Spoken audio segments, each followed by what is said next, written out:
Is that Jag or Jabba? Living legend. Okay, Mark. All right. Yeah, So, man. so honestly, we were discussing some things, and I just want your honest opinion or what you Mhm. heard, what happened, because it was such a turning point for, I think, for all of dancehall history. I think it was. Yeah, yeah, man, for real. What was your Um, interpretation? well, that particular dance, I wasn't on the sound, so I can only talk of what I heard, which is not much Okay. still. I Yeah. just knew that that it was there was the imminent split brewing. You understand? And because of that, I think there was a decision or a miscommunication between both owners to say of if they should have taken the dance. I don't Keith did never want to take the dance because he knew that he would at the time he was the one that cut the dub. You understand? And he knew that he would have been on tour with Squingy. So no preparation would be able to be done for the dance. You understand? And Okay. so therefore he was saying, boy, he's not into taking that dance. And this is based off what I'm hearing. Yes. So I can only repeat what I'm hearing. And Yes. Bonnie decided that, well, they're gonna go ahead with the dance. So that's basically what I know of it. Because I know Keith and Squingy was away at the time of the dance. Okay. All right. So after that dance became the very dramatic Splitsville, I would Yeah. say, right? Yeah. That was Um, that was it. That was the deciding factor of the split, so to speak. right. And were were the selectors that went with Bunny, it was their choice to go with Bunny? Was there any group meeting? Was there anything that, Squingy, Keith, Bunny, Lenny, Glamour G, did everybody sit down in one place and say, you know what, this is, you take this, you go here? Or was it just, Mina come back? Like, was an aggressive split? To be honest, I can't give details of that. Okay, I okay, wasn't there. no You know what I problem. mean? Anything that I'm going to be saying would have been hearsay, and Okay, hearsay don't really stick out in this kind of no situation. problem. You know, We won't all even I can discuss all it I no can more. say is that um, it was apparent that Gamma G and Lenny, they were playing dances that Bunny was dealing with, and which didn't go down well with Keith.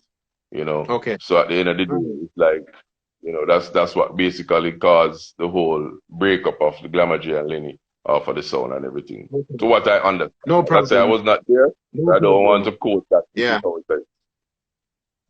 All right. No problem. We move on from there still.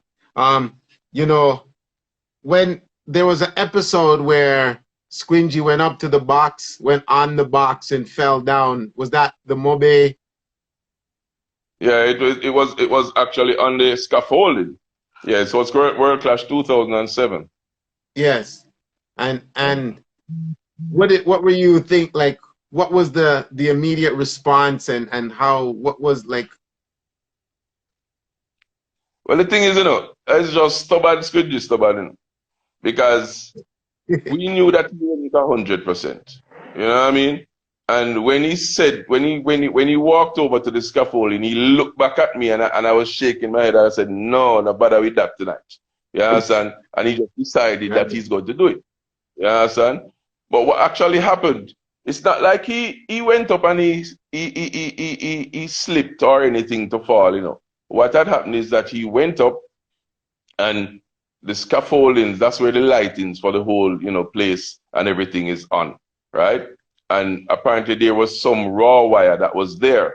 So when he reached up to hold on to the other part of the scaffolding, the raw wire was there, and of course, the scaffolding is aluminum. So when he Yeah. reached up and hold on to the raw wire and it brought it down on the aluminum, it shocked him. So he let go. And the let go now, it was so drastic that the other hand could not hold his body weight. So that's how he fell off of the thing. Oh, history again. You see, we learned the real deal now. It wasn't a slip. It was a shock. Yeah, no, it's not a slip. It's not a slip. He actually let go because he got shot. Okay, okay, okay. Wow. Listen, you know, can you take me?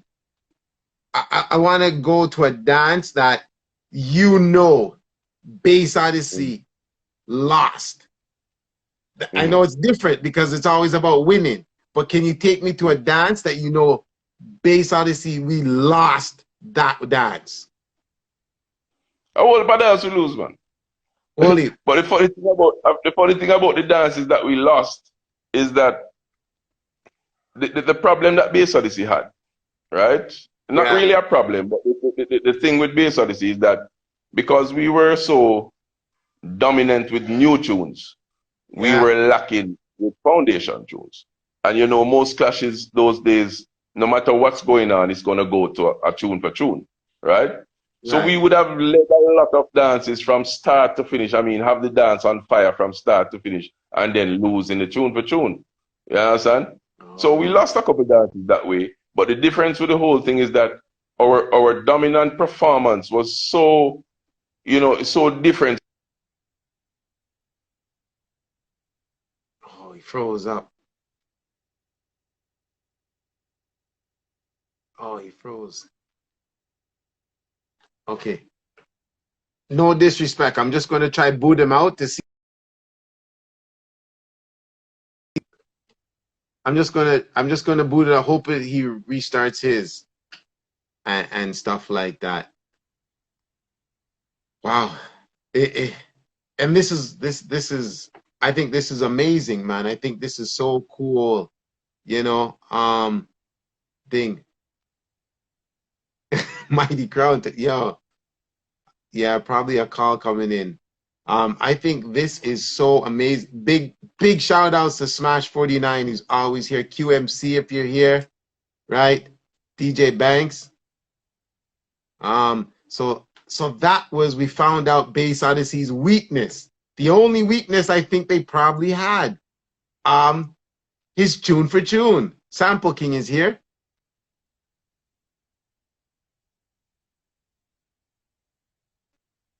What am I doing now? What am I doing now? Good vibes. Please tell me.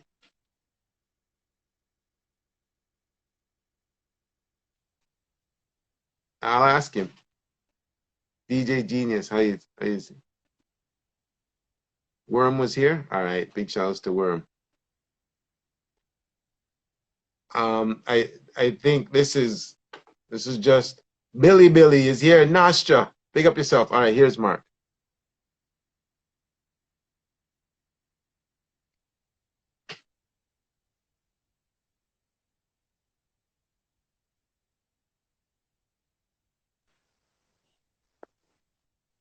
Yeah, Yeah, Wiz.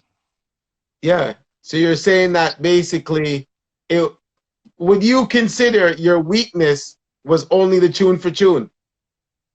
Yeah, that was our weakness. That was our weakness. The tune for tunes. You understand? Because you know the difference, the thing with Bass Odyssey, in those clashes is that we played our rounds so consistent and so dominant that it's like the crowd would always be patiently waiting, even if the other sounds them not going with nothing. It's like the crowd is patiently waiting for Bass Odyssey because them know so when we come back in, it's going to be fire again and all those things. But Yeah, because those days, as I said, it wasn't a case where who dominated the dance or who won the most rounds. Most dances had a mandatory tune for tune. So that's where we would have lost most of our dances. right. What? Okay. So, for a sound system of Bass Odyssey, you had so much sounds, selectors, mixers in a time. Can you tell me? I mean, I think Mark Squingy was the leads of it. Was there tiers or levels of it? Not to bring down or disrespect anybody, but was there, Keith would say if there's this kind of dance, it has to be Mark. This kind of dance, maybe Glamour G or somebody. Was there a difference of that, or was it just, you know? Well, in my time on the sound, it's only obvious, you know, and is that once you have your two main selectors, if a dance comes up that is of utter importance, then you're gonna want your two main selectors to be there. You understand? And you have times where, you know, everybody in the team knows that once is a clash, so to speak, you know, it's gonna be Mark and Squingy because, you know, you want your A team, so to speak. You know, not that we're having, you know, we're segregating anybody, but you know, facts is facts in that we were the main two on the sound system. You understand? So for representing the brand, you would want your main two to be representing at all times. You have cases where even on regular juggling dances in Jamaica, you find that promoters would be requesting that me and Squingy be at the dance, and it couldn't happen because you know there were two sound systems, and the two promoters that have the dates want both me and Squingy, and it was impossible for the both of us to be at the two dances. So what had happened most times in Jamaica, most cases, Squingy went to one of the dances, and I went to one of the dances, just to kind of alleviate the fact that um, the promoter would feel good to say, all right, at least we get one of the selectors, you know what I mean? Or one of the main persons. But the difference with me and Squingy though, is that we never took the glory for ourselves. You understand? And that is one of the things that has made Bass Odyssey strong over the years. We never took the glory for ourselves. We always introduced the other selectors that were on the song and put them in the prime spotlight. Therefore, you know, we playing most dances, some dances we would just go and play earlies and let the other selectors play late. You know, because that would give people and the promoters confidence to say, well, if Mark and Squingy confident them youth have to play, then you know, if them come out with dance, everything all right. And that was one of the Yeah. strong backbone for Bass Odyssey. Oh, Mark. Is he there? You good? You can Yeah, hear me, Mark? yeah, man, I'm hearing you. Yeah, man. Okay. You know, there was an era where like, you know, Charlie Black was there on the sound. How did that, Mhm. you know, come about? Well, he wanted to work on the sound, and he approached Keith. I think he called him or something like that, and you know, basically was looking to work on the sound. And in most cases, in those times, I was like the recruiter. Yes, and so whenever there was somebody new coming on the sound, they had to go to dance with me, and if I passed them or give them, you know, give them a pass grade, then they're good to go. You know what I mean? So when he contacted Keith, you know, we were playing. The first night he played the sound was a dance in Hanover. Hanover. I don't remember exactly which pub. I remember that it was Hanover. And he went to the dance with me, and you know, he worked and did his thing, and you know, basically we realized that we knew him from Warlord days and everything, that he could do his thing. You know what I mean? But not everybody can leave from a zone and go on the next zone and adjust properly to, you know, to bring that level of standard that is expected. So he did good. So, you know, me tell kids, say, yeah, man, he's bad man, he can do anything. And that's how he came out on the song. Okay. You know, I remember um playing and a dance alongside you, 9 Miles. I think Bob Marley's I think there's something for Bob Marley, like There's a long across from it, yeah. yes. And I saw I mean when I played it was nice and vibes, but to see the love that Bass Odyssey, you know, that Bass Odyssey had, it's tremendous, and I acknowledge that forever. I take that because I was there and I witnessed it. And it's just, you know, did you think that Bass Odyssey represented all country, not just Sentans, not just, you know? The entire country, we all represent Kingston, but them probably don't like it, but we represent all Kingston. Yes. but we were the country sound.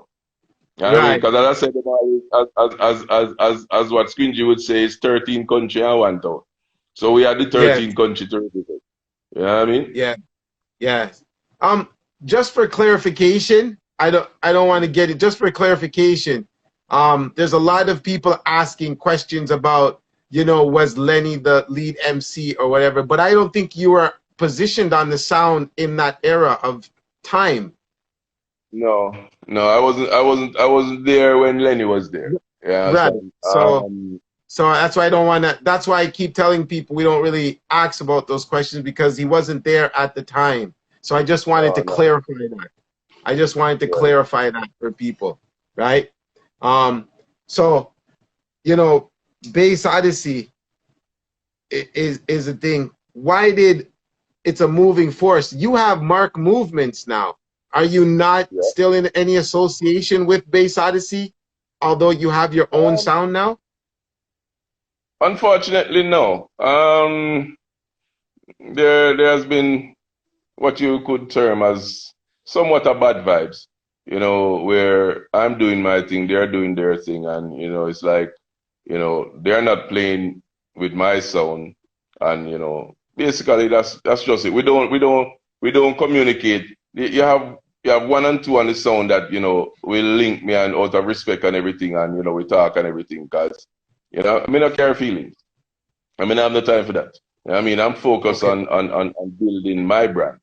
You understand? I have some young talents around me that the brand that I'm building is not really for me.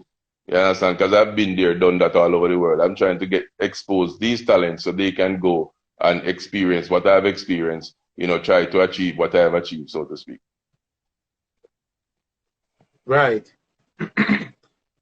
Mark, do you ever think there would ever be, I know it won't be the exact same, but do you ever see that there's anything that could be close to a Mark and Squingy again? I don't know. I'm old. I'm always. I don't know if I'll be playing so that long enough to get that to get back that No, opportunity. You know no, what but I mean? not even you. But not Oh, you you, mean but like maybe do that? you see You mean anybody like else with anybody out that there? could be like you Of and course, it's Squingy? possible.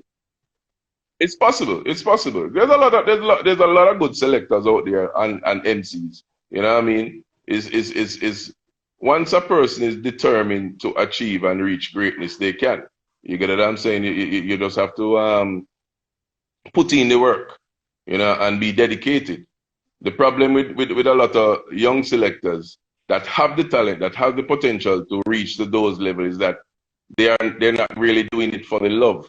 They're doing it for the hype and the money.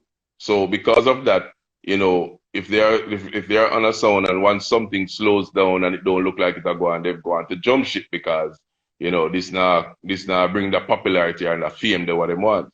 You know what I mean? But you have to be able to stick with your sound through thick and thin. You understand? And eventually you'll reach where you want to reach. Right. Shano. Yo, I'm just gonna say it's like I've played alongside yourself. Like I was very close. I was real close with Glamour G at first, right? But I've known you for a while, you know. Right, And right. it's just to see. His sound is called Mark Movements, correct? That's what your sound is called. Yeah, yeah. So for those who just come in, we've discussed the Firelinks dance already. You keep asking me, we have discussed that already. So there it is, Mark Movements. That's it right there. All right. We've discussed that Firelinks movement. There's been so much dances at Cave Valley.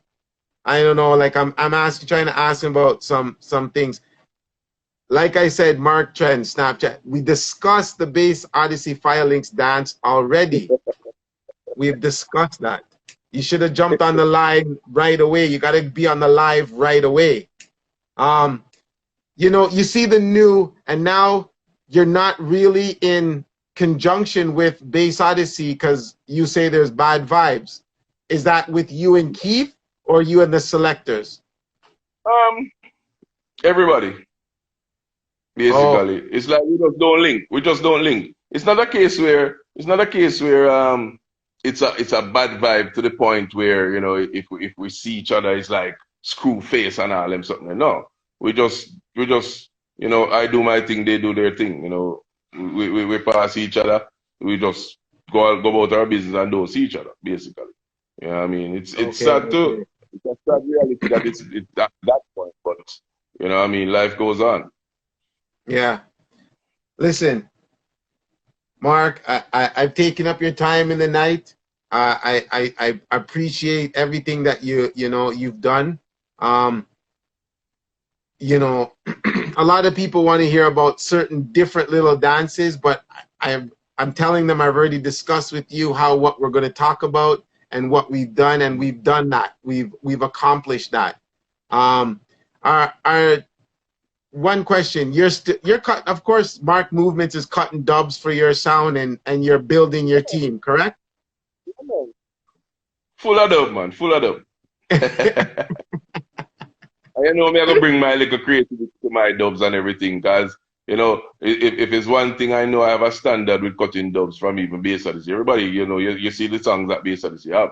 Yes, and we always bring our Right. level of creativity to it. So, that's the same thing I'm doing with my own right now. But as I say, I'm doing it to try to You, get you, my young selectors out there, so that they will have their 5 minutes of fame, so to speak. yeah. So when you have DJ Mark Movements, do you want to have more of it going as a clash sound, or is it going to be a juggling sound? But my song? No, Mark Movements. Yeah. Well, the thing is, I started out I started out juggling because in Jamaica especially, you have very few clash dances nowadays. You understand? It's more parties and juggling. You know what I mean? So we started off with the juggling vibe because we wanted to build that juggling fan base. So eventually, when I decide to clash, at least I'll have a fan base that knows about the sound, know how we play, to have them supporting us in a clash. You understand? Eventually, it's Yeah. going to go to that. But I mean, no, I take for clash, So I am not going to just be quick, even though I have a lot of dubs. I'm not going to be just quick to run into a clash because I'm not going into a clash to lose. You understand? So I'm going to be making sure that I am fully prepared to how I know I need to be prepared in order to go into a clash, which is almost there. Almost. When I say almost, very much almost there. Very much almost there. What do you think of the clash world now? What do you think of the whole, you know, the Mighty Crowns and the Sentinels and the dynamics and those things? What do you think of the world of clash, how it is now? Because of course it's been totally different than when you were doing stuff. Yeah. The clash vibes has slowed down a lot in terms of crowd, attending clashes. You know what I mean? I think the whole entertainment level has dropped, from our era of clashing, so to speak. You know what I mean? With our era of clashing, you find where there's vibes right through. Yeah, you might have one or two sounds where, not really keep up on the standard of us, but there was a constant vibe. There's something that the people can look forward to. You know what I mean? Nowadays, clashes, I'm seeing clashes and it's like, I'm almost sleeping watching the clashes. You get what I'm saying? Because I don't know if they're not putting in that work, that entertainment factor. Don't get me wrong, there are a lot of clashes that are kept that are bad. You know what I mean? But majority of them is like they're lacking some form of the entertainment part of it. And I think it's because a lot of the sounds and the selectors especially take it too serious. So they forget about that they're actually entertaining a crowd. You know what I mean? Them start take it personal and tell them one another about them one another and probably carry feelings from long time and all them things there. Them things they don't work in a clash. You get what I'm saying? It's a part of entertainment. You need to, even though you're competing, you're still being paid to entertain. Wow. Wow. John Oster. So almost ready to, you think you're what, 6 months, 6 weeks? to take on the Uh, big leagues of this whole industry? yeah. Well, we're looking at next year because no matter what, this COVID-19 has shut down everything. So it's still not going to be before Yes, next year. yes, Yeah, I yes, mean, yes. I understand. I still not gonna understand. be before next year. But You know, you know, Mark, when I talk to a lot of selectors, especially the giants of them, and I'm going to ask you about one or a few more questions and call it a night, because I don't want to take advantage of your time. Um, Clash seems to be a dangerous issue back then that we in the other world didn't know. Like it was like very dangerous because even Lynx told us about a time was, I guess I'm wondering if that was the Cave Valley dance where, you know, he had to run, leave the sound. You see what yeah, I'm yeah, yeah. saying? That was a game validation. Yeah, Were you there? Were you there? yeah, yeah. Can you give us your rendition like, of what happened, of what you could All right, recollect happened? all right. What happened with that dance? That dance was a very hype dance. Yeah, we were just coming off a world class victory, and Lynx was doing him thing, and so it was a very hyped dance. Um, the thing is, Lynx, as far as I can remember, um, when we reached the dance, Lynx was someone told us that Lynx came a long time and was in his car sitting down. So when me and Squingy reached the dance, we basically Squingy addressed the crowd and everything, and me and Skinny was playing some early songs and thing. I think Damien was there with Skinny playing earlys. You understand? And then eventually when Lynx came in, the clash started. But I think Lynx came into the dance late, and I think the reason why he did it is because regardless of the fact that Lynx is a giant in the business and everything, he knew that he did not have the dub plate capacity or quantity to match up with Bass Odyssey. So I think he was basically buying time before the clash to start the clash. Because the later the clash started, he would have had more dubs to play. So anyway, Oh, you know, the both sounds were playing, and of course, K Valley is our town. So we're gonna have the fans, no matter how you want to take it. That's just a home town advantage, right? And Lynx was there playing, but he wasn't going on with anything, you know. And it reached a stage where we played around and destroyed him. You know what I mean? And he came back in and was struggling. So when he finished playing the round and Squingy, we basically say, yo, we're gonna lock him off. While Squingy was talking, Link started to talk. While Squingy was talking, and Squingy said, yo, my youth, see, you just don't play. I quit time to play. Just put on the mic and shut up, man. And he continued talking and pressing his lick shot and all them something there. And Squingy said, promoter, come and tell Link, say, we just lock off him so make we play. And Squingy basically was, getting upset, so to speak, right? And Link still continued to talk. So Squingy said, all right, here are Links. Or, I think he said to the promoter, I said, promoter, you see any old Links that lock off him sound? I'm going to put on the mic and I walk out of the dance. And everybody in the dance, I go walk out. And Links still continued. I think the promoter came to Links and Links didn't continue to do what he was doing. You understand? By disturbing our round. And Squingy just said, all right, people, time for go, man. And he just put on the mic and walked out, and the whole entire dance walked out behind him. Right? Now, there were a few patrons in the dance who was upset because of the fact that Lynx didn't allow Bass Odyssey to play. You understand? And they were basically getting angry, so to speak. And Lynx started talking and said, oh, I run Bass Odyssey after I run Ray. And somebody in the crowd threw a bottle in the direction of Lynx. Right? And when the bottle went across, whoever came with him, I guess was behind the sound, the bottle connected in his face or something like that. And Lynx said, I want to do a war in a while, get the Lynx guns. didn't know it. Yeah. Lynx So didn't know it. it's like Yeah. when he said that, it's like, you know, of course, people are run up and down, and he was moving like he went. I think he went to one of the maintenance crew and hold on to the maintenance crew, and like he had his hand in his waist, like he had a gun. Which we don't never have a gun. You understand? But No, he was pretending we that he had didn't a have gun, it. Yeah. right? And the maintenance crew, I think the maintenance crew, because I was seeing all of this, the maintenance crew boxed him on his hand and realized that he had nothing there. And the maintenance crew started to draw one machete from behind out of his waist, which is a good thing. So the machete was like, Links because it didn't didn't come lie. out. Links did not lie.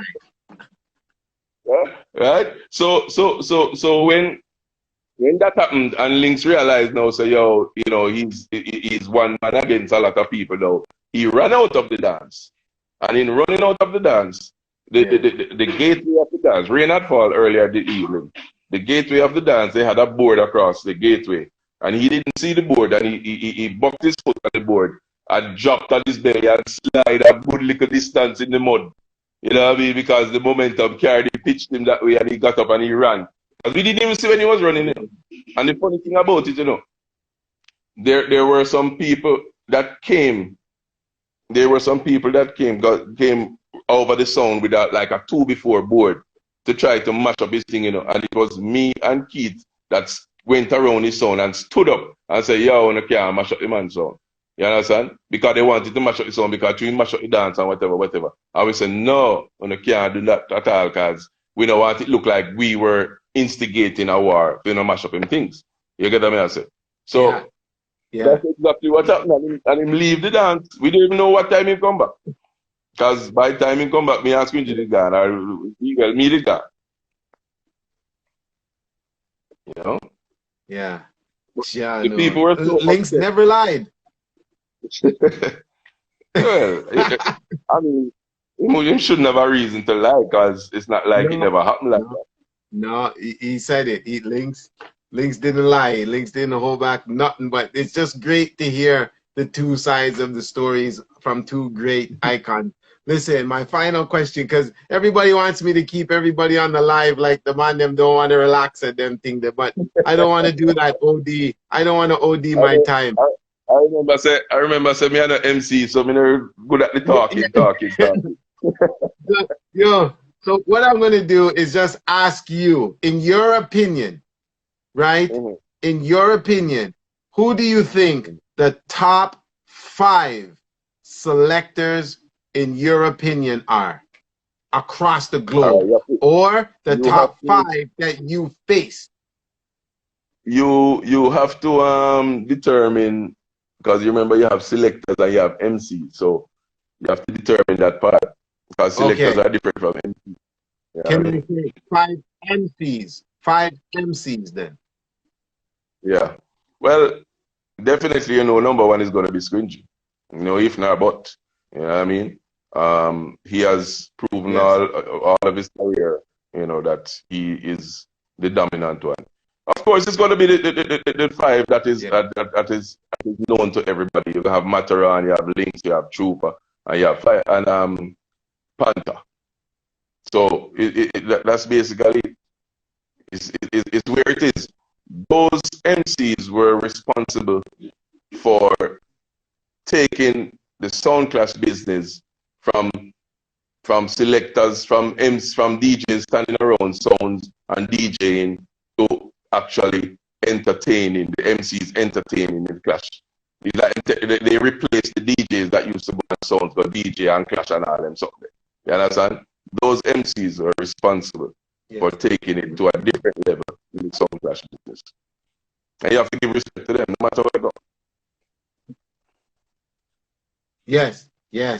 Mark, listen, no matter what, and I know those 5 are absolutely of great character. To me, all selectors are great characters, but you as well as one of the mixers, you are absolutely one of the greatest that I've personally seen, that I personally know.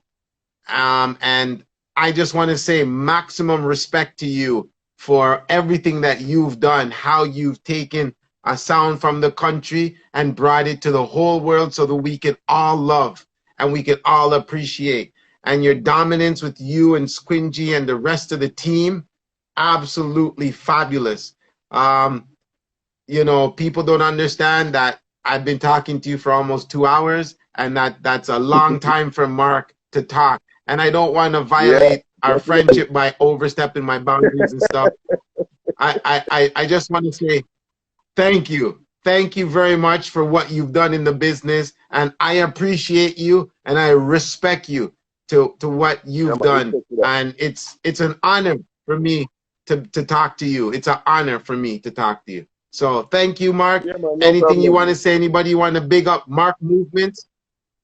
Yeah, well, yeah, what? I would Huh? go about the fans team here because the fans that are there from base Odyssey is still a part of my fan base. You know what I mean? It's like, we grew up over the years, almost 16 years being on the sound, and big respect to them because they have given me the credit, for, a lot of the work that I've done. You know what I mean? They've shown the appreciation and also that I'm a humble person. I have never been a person who, is running down fame or recognition or anything like that. So when I get um, credited for certain things, what I mean, I'm humbled about the whole situation and everything. But big up to everybody. Just look out for Mark Movements coming, some new selectors, bad selectors know how to keep up the standard and everything coming out there. So just look out for them and we'll be seeing each other sometime in the future. Yeah, man. See, By Mark, the thank way, you very much. big up, big up, big up, big up. My brethren Richie, King Kleptos out. Brethren, Yeah. Yes. keeping it Yes. real. Yes. Go ahead. Yo, Richie. He's like you. He's one of those secret weapons, you know. He's like you. He's one of those secret weapons that doesn't take the forefront. He doesn't take the forefront, you Yeah, know? yeah, yeah, yeah, He's yeah, just yeah. like you. But Mark, thank you very much for this. I appreciate it. Thank you. Yeah, respect. You can link anytime, man. You don't know. Respect.